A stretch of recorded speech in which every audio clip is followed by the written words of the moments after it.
Hi guys, in this video I'm going to show you how to find sign wallet address on Binance.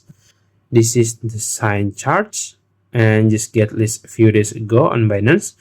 And if you want to transfer your sign to your Binance, it's very easy. First, open your Binance apps and go to your asset in the bottom right corner here. And then as you can see, there is deposit option. You can click it.